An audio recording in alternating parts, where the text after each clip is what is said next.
Se você tem pelo menos um pezinho na espiritualidade moderna, eu tenho certeza que você já escutou frases como: não julgue para não ser julgado, é preciso perdoar para evoluir, vibre alto, tenha sempre gratidão, você cria a sua realidade.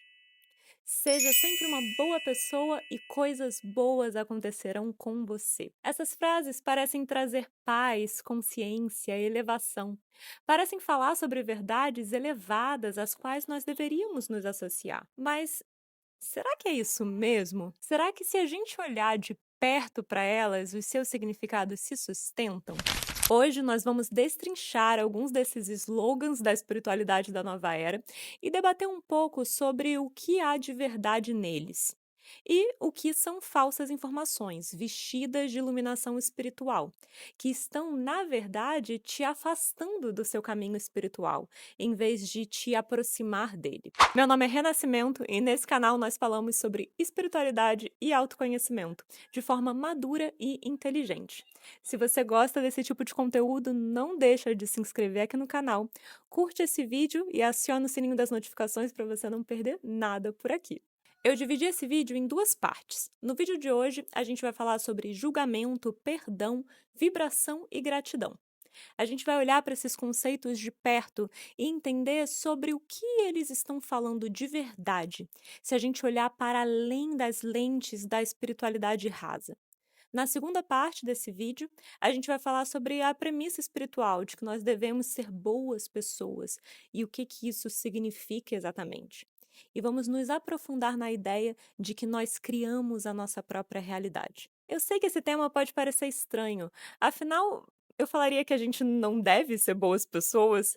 E o que pode ter de errado com o perdão? E claro que a gente não deve julgar os outros, certo? Mas a verdade é que a gente perdeu a compreensão verdadeira de muitas dessas ideias que hoje são disseminadas. Além disso, muitas delas vêm originalmente de passagens da Bíblia, e toda a herança cristã que nós temos na formação da nossa construção social e individual. Eu quero mostrar para vocês como, na repetição constante desses preceitos, a gente perdeu uma compreensão mais profunda e complexa sobre essas ideias.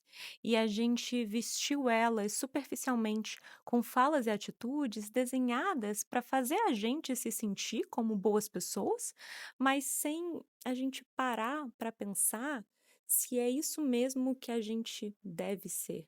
Então, hoje, a gente vai analisar mais de perto algumas dessas frases, em busca de uma compreensão mais profunda e verdadeira dos seus significados. Existe uma ideia muito difundida nos meios espirituais de que a gente não deve julgar.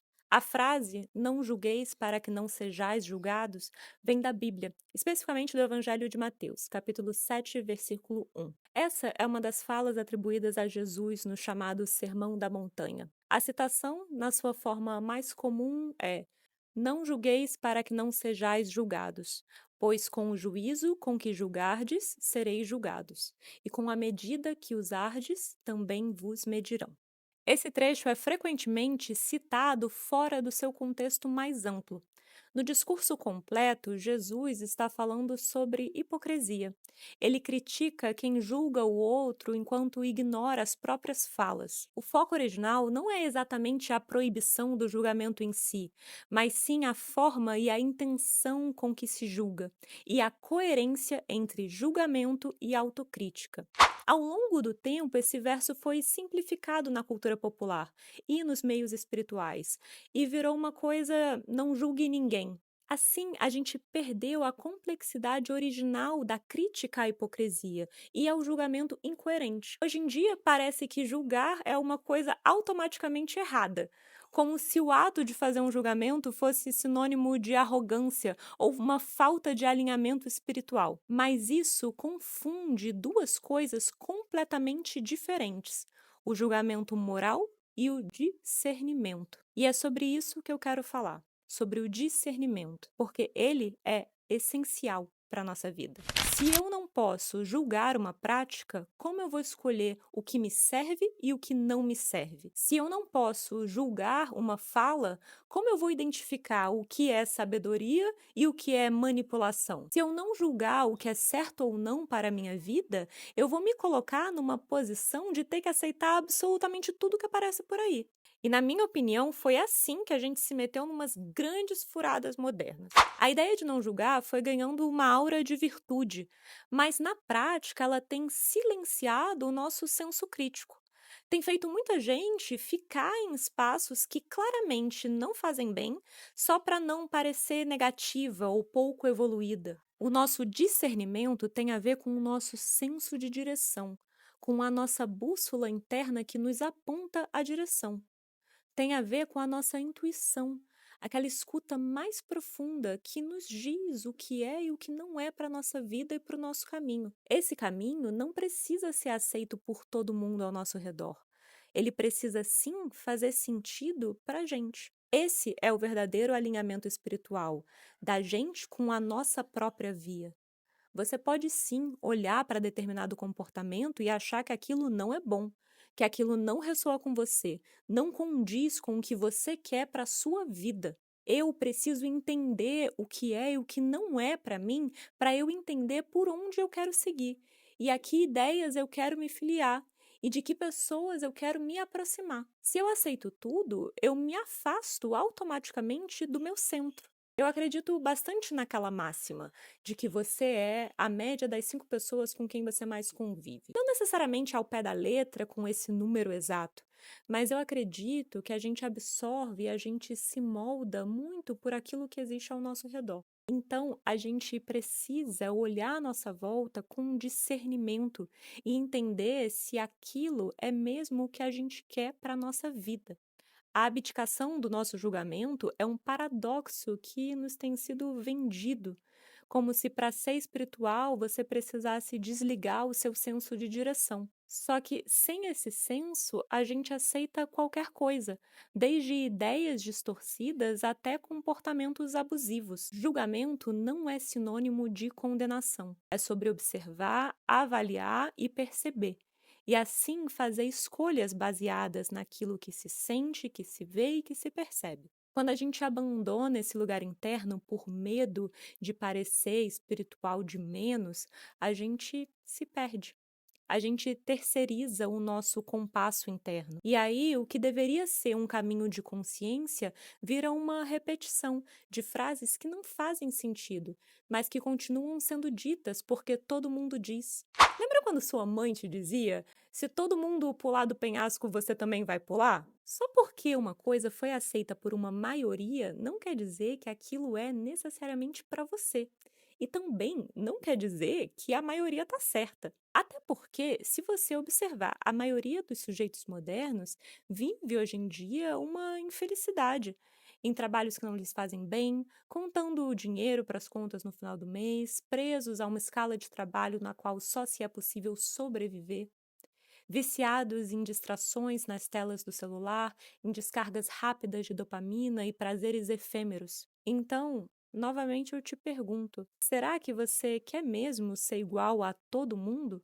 Confiar no seu julgamento, no seu discernimento, é um passo em direção a uma maior liberdade. Liberdade do seu sentir, do seu ser, para que você possa escolher o que você realmente quer e o que você não quer para a sua vida. Quando a gente fala sobre perdão em contextos espirituais, quase sempre vem junto uma ideia de elevação moral, como se perdoar fosse sinônimo de ser uma pessoa evoluída, e como se recusar o perdão, ou mesmo não estar pronta para isso, fosse sinal de atraso, de falta de maturidade emocional e espiritual. Mas, no meu entendimento, a gente tem uma percepção muito equivocada sobre o que é o perdão de fato. E eu quero me aprofundar um pouco nessa ideia com vocês.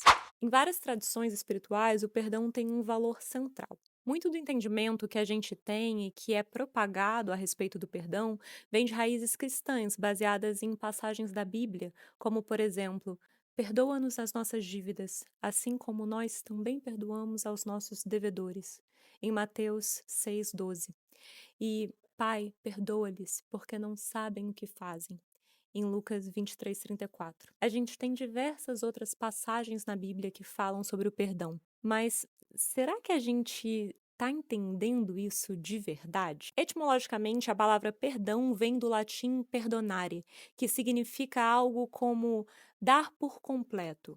Ou seja, renunciar totalmente a uma dívida, a uma culpa, uma ferida que nos mantém presos ao passado. No grego, o idioma original no qual os evangelhos foram escritos, a palavra usada é aphiemi, que literalmente quer dizer deixar ir. E no hebraico bíblico há dois verbos principais: nasa, que significa remover, levantar um peso, e salar, usado especialmente para quando Deus libera alguém de uma transgressão. Em todos esses casos, o perdão é um movimento de libertação, não de aceitação e nem de esquecimento. Em outra passagem do Evangelho de Mateus, ele escreve: Se vocês perdoarem os outros por suas ofensas, o Pai Celestial também lhes perdoará. Mas se não perdoarem os outros, o Pai não lhes perdoará as ofensas. No grego original do Novo Testamento, a gramática grega denota que se trata de uma ação completa e estabelecida. Se vocês já perdoaram, já deixaram ir os erros dos outros, então o Pai também perdoou vocês. Em reconstruções baseadas nas versões em aramaico-siriaco ou peshita, nós temos: se vocês absolverem, removerem os pecados dos filhos dos homens, o Pai de vocês nos céus absolverá vocês também. Mas se vocês não absolverem os filhos dos homens, o Pai não absolverá as falhas de vocês.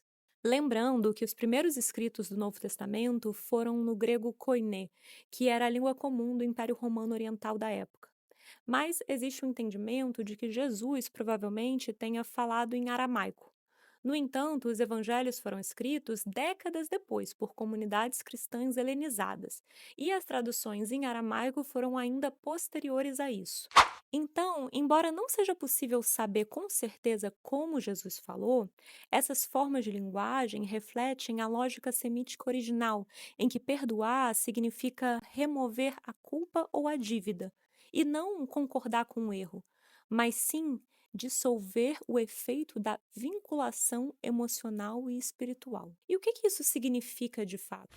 Isso significa que perdoar tem menos a ver com o que o outro fez ou não para você, mas sim com você abrir mão de uma mentalidade de dívida, em que algo lhe é devido porque você se sentiu injustiçado. Tem a ver com deixar ir, se libertar das cordas com as quais você se prende a fatos e acontecimentos do passado. Tem uma professora que eu gosto muito, a Caroline Myss. Ela é uma autora norte-americana, intuitiva médica e pesquisadora espiritual, conhecida por seu trabalho nas áreas de energia, saúde e desenvolvimento da consciência. Ela se destacou por unir a espiritualidade com uma psicologia profunda, também com a medicina energética e com arquétipos do inconsciente. Ela é uma grande inspiração para mim, e eu já usei um dos seus livros mais famosos, O Anatomia do Espírito, como base de muitos materiais que eu ofereci para o autoestudo e autodesenvolvimento. Ela escreveu muitos outros livros, como Contratos Sagrados, Por que as Pessoas Não Se Curam e Como Podem, Atos Invisíveis de Poder e muitos outros. Ela é uma das professoras que eu mais gosto de escutar falando sobre o perdão e sobre a nossa conexão com Deus, porque ela oferece uma abordagem muito lúcida sobre ensinamentos espirituais. Numa série de artigos que ela escreveu sobre leis místicas, a segunda era sobre a essencialidade do perdão. E ela dizia assim: o perdão é um comando místico, não lógico. Não faz sentido para a mente racional. Um ato genuíno de perdão acontece na paisagem interior. A verdade mística é que o perdão não tem nada a ver com a pessoa que você está perdoando. É um ato de transformação auto-iniciado, no qual você se liberta da ilusão de que o seu Deus é o único Deus de justiça e equidade. Isso tem menos a ver com uma lógica de que, como dentro do meu julgamento, o outro cometeu um erro em relação a mim e eu tenho que perdoá-lo, e mais com a ideia de que o perdão verdadeiro é um ato de libertação em relação a uma justiça que você pensa que lhe é devida. e com a transformação que ocorre quando você atende a essa libertação. Quando a gente vê o perdão como uma dívida do outro em relação a gente, nós nos julgamos maiores que aquela pessoa. Quando ela fala sobre se libertar da ilusão de que o seu Deus é o único Deus de justiça, ela está falando que a vida não existe somente da sua ótica de justiça. Quando algo que a gente julga ruim ou injusto nos acontece, o maior ato que a gente pode ter é o de entender a nossa parcela nessa criação e qual será a melhor forma de seguir adiante.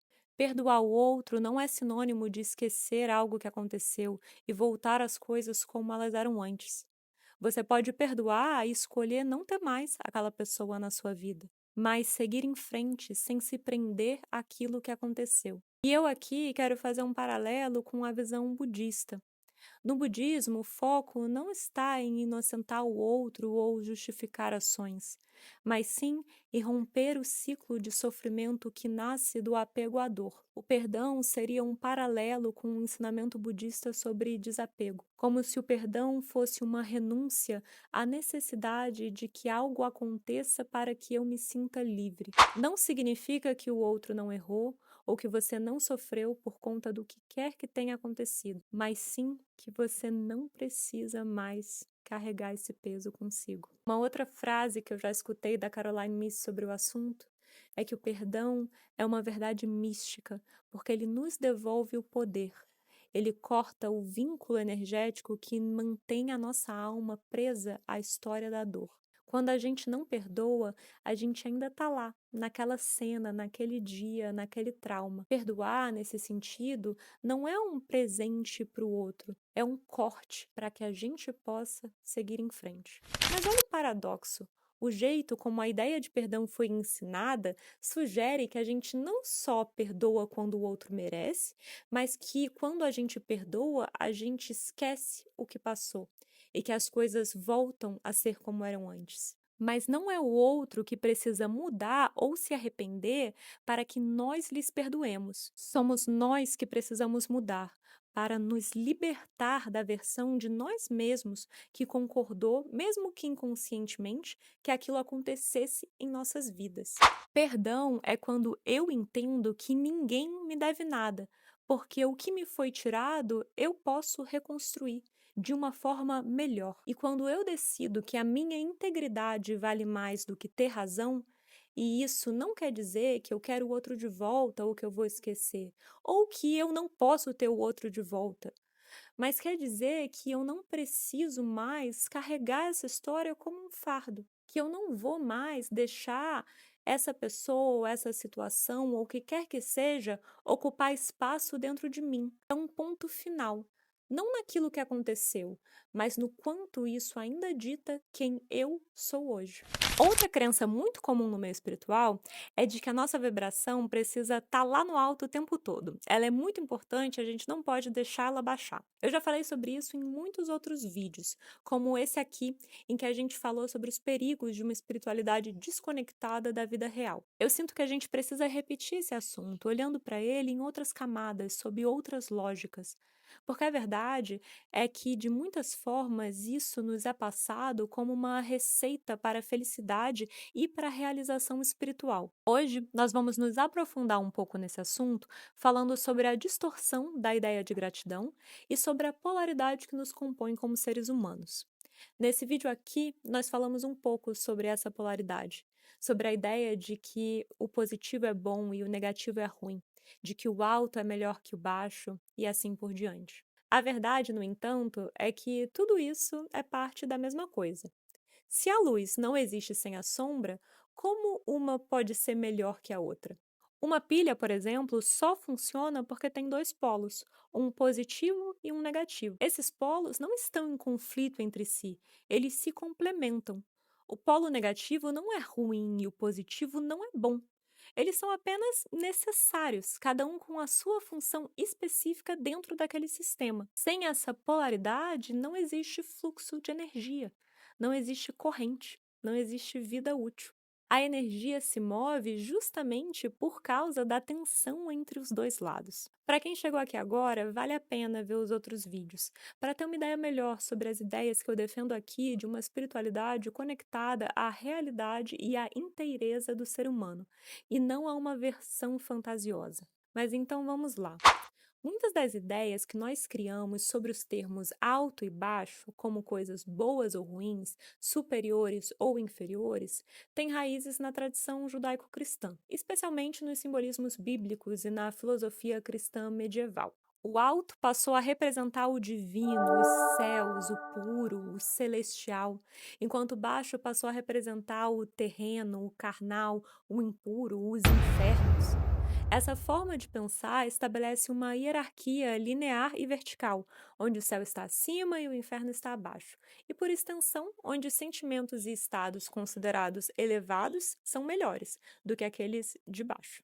Só que muitas outras tradições de pensamento circular, como algumas cosmologias indígenas, africanas e orientais, não fazem essa separação. Nelas não existe oposição entre alto e baixo, mas sim um fluxo contínuo entre forças complementares, como luz e sombra, contração e expansão, nascimento e morte. Essas outras visões reconhecem o movimento cíclico da existência, onde tudo tem um lugar e uma função no todo. Eu não estou aqui falando para você se distanciar das suas crenças, mas sim para entender melhor de onde elas vêm e principalmente como isso pode estar influenciando a forma como você lida com as suas emoções e com a sua vida hoje em dia. Devido a essa separação que a gente criou entre o positivo e o negativo, como uma coisa boa e a outra ruim, a gente fez a mesma coisa com as nossas emoções. Assim, a gente tem emoções positivas, como a alegria, e emoções negativas, como a tristeza ou como a raiva. Então, para vibrar alto, eu preciso focar nas coisas boas. Mas, como a gente já falou antes, o efeito disso é uma repressão disfarçada de evolução. Para a gente crescer, amadurecer e nos desenvolver emocionalmente e espiritualmente, a gente precisa se conhecer de verdade. E isso implica nomear e perceber nossas emoções negativas, assim como as positivas, até para a gente poder entender de verdade a origem dos nossos gatilhos e entender como cuidar melhor da gente e dos nossos comportamentos. E mesmo no ápice da nossa autocompreensão, da nossa maturidade, do nosso autocuidado, a gente ainda vai ter dias bons e dias ruins. A gente ainda vai atravessar desertos e enfrentar tempestades. A gente ainda vai sorrir, a gente ainda vai chorar. Da mesma forma que uma hora faz chuva e na outra faz sol.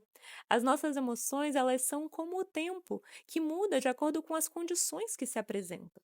O autoconhecimento e o aprofundamento espiritual não servem, nesse sentido, para eliminar as emoções que a gente julga ruins, mas sim para que a gente possa ver quando elas são gatilhadas pelas nossas dores, como elas são mapas nos mostrando lugares internos dos quais a gente precisa cuidar e qual a melhor forma de acolhê-las e atravessá-las, para que a gente possa observar a natureza impermanente da vida e que, da mesma forma que a tristeza passa, a felicidade também vai passar. Cultivarmos a equanimidade diante dessa impermanência não significa nos despir do nosso sentir, mas sim entender profundamente que tudo isso faz parte da natureza humana. E claro, quanto mais a gente se conhece, quanto mais maturidade emocional a gente desenvolve, mais a gente pode entender como não alimentar o nosso próprio sofrimento e nem nos alongar em lugares emocionais que não nos edificam. Quando a gente se cobra o tempo todo para estar bem, para ser luz, para manter a frequência alta, a gente começa a ter medo de sentir. Como se sentir algo desconfortável fosse criar uma realidade negativa, como se a tristeza fosse falta de fé. Mas a tristeza não é fracasso, a raiva não é um desvio. Todas essas são emoções humanas. E como qualquer emoção, elas carregam uma informação sobre algo que está vivo em você. Isso vale também para a gratidão. A gratidão virou uma moeda espiritual, um código de conduta. Seja grato, agradeça por tudo. Só que às vezes isso é usado para silenciar a dor, para silenciar o desconforto, a crítica, a reflexão. A gratidão, ela é sim algo muito importante. A vida moderna nos empurra o tempo todo para a gente prestar atenção naquilo que falta, naquilo que a gente não tem. A casa, o trabalho, o relacionamento, o corpo. A gente olha para a vida sob uma ótica de insatisfação, o que é obviamente alimentado em massa pela indústria que está sempre ali pronta para nos vender soluções e mercadorias, para tampar os nossos buracos existenciais. A gratidão nos ajuda a sair dessa mentalidade de falta, a deixar de enxergar somente aquilo que está ausente, que ainda não chegou, aquilo que falta ser curado, conquistado ou resolvido. Quando a gente consegue olhar para a vida com gratidão, mesmo em meio aos desafios, algo se reorganiza internamente. A gente percebe que existe valor no que já está presente, no que foi vivido, no que já foi construído. O problema não é a gratidão, mas a romantização dela, como se ela fosse um óculos cor-de-rosa que a gente supostamente deveria usar o tempo todo, mesmo quando a gente está vivendo uma coisa difícil, pesada ou confusa. Como se não se sentir grata imediatamente por tudo fosse sinal de uma falta espiritual. Mas será que a gente está mesmo entendendo de verdade o que é gratidão? Eu tenho um amigo que toda vez que ele quer reclamar de alguma coisa, ele adiciona: mas tá tudo bem. O importante é me sentir grato que tá tudo certo. Quando alguma coisa dá errado no trabalho dele, ele começa a reclamar, mas aí ele já diz: não, mas tá tudo bem, o que importa é que eu tenho um trabalho. Ou quando ele chega num Airbnb que é totalmente diferente das fotos que ele tinha visto, em vez dele ficar pé da vida com aquilo, ele diz: não, mas eu vou ficar grato porque eu tenho um lugar para dormir. Para mim, esse é o retrato perfeito da distorção da ideia de gratidão. Como se ela fosse uma bandagem que a gente coloca em cima de um machucado para não vermos o que está ali. Quando a gente faz isso, a gente deslegitima os nossos sentimentos, a gente invalida o nosso querer. A gente pode olhar para as coisas ruins que acontecem na nossa vida e achá-las ruins. Tá tudo bem. A gratidão não precisa operar o tempo todo vestida de arco-íris e jogando confete sobre a nossa vida. Ela não precisa ser sempre efusiva. Ela pode existir de uma forma madura, silenciosa e firme. Ela também não precisa ser imediata. Ela pode chegar no tempo que a gente leva para digerir determinada experiência. Você pode levar o tempo que você precisar para elaborar a situação que aconteceu e entender o valor que ela teve no seu processo, para, enfim, se sentir verdadeiramente grato por aquilo. Você pode também reconhecer o valor das experiências mesmo quando elas doem, sem precisar achar tudo bonito, tudo certo, tudo perfeito. Você pode dizer: isso aqui foi uma mas me transformou, me tirou de um lugar, me mostrou algo que eu não via. E é aí que a gratidão se revela como uma perspectiva e não como uma obrigação emocional. Ela não silencia o desconforto. Ela ajuda a dar um contorno para ele. A gratidão, como uma construção espiritual e emocional benéfica, vem para nos apoiar a olhar para a nossa vida sob uma ótica de completude, em vez de uma ótica de falta, em olhar com agradecimento para tudo que temos e onde já chegamos, o que também nos permite olhar com bons olhos para aquilo que ainda virá e aquilo que ainda vamos construir. Mas você não precisa fingir gratidão onde ela ainda não existe, nem usar ela para mascarar as suas necessidades e os seus sentimentos reais. Talvez o que mais precise mudar não seja o vocabulário espiritual em si, mas sim o que a gente faz com ele. Muitas dessas palavras e conceitos têm valor, mas o uso que se faz delas muitas vezes nos distancia da realidade em vez de nos aproximar. Nos infantiliza, nos confunde, nos prende em construções que não nos ajudam a desenvolver uma maturidade emocional e espiritual verdadeira. Julgamento virou sinônimo de maldade, quando na verdade é o que nos permite discernir. Perdão virou sinônimo de passividade, quando na verdade é uma escolha ativa de soltar um peso. Vibração virou um código para evitar desconforto, quando na verdade a vida pulsa em todos os tons e nuances. E a gratidão virou um óculos cor-de-rosa, quando poderia ser uma lente clara. A linguagem espiritual pode ser uma ponte, mas também pode virar uma bolha que nos impede de nos conectar verdadeiramente com a vida. Eu acredito que quando a gente compreende melhor o que está por trás dessas criações de linguagem, a gente pode criar um entendimento melhor daquilo que nos serve e de como a gente quer ou não caminhar. Na segunda parte desse vídeo, nós vamos continuar a nossa investigação e adentrar a máxima que todo mundo já escutou por aí de que você cria a sua realidade. A gente vai buscar entender o que essa afirmação tem de válido, mas também como ela tem sido usada para propagar falsas ideias. A gente também vai falar sobre o preceito espiritual de que precisamos ser boas pessoas e o que isso significa de verdade. Se você gostou desse vídeo, não deixa de se inscrever no canal, curtir esse vídeo e acionar o sininho das notificações. Isso me ajuda muito a fazer esse vídeo chegar a mais pessoas. A gente se vê no próximo.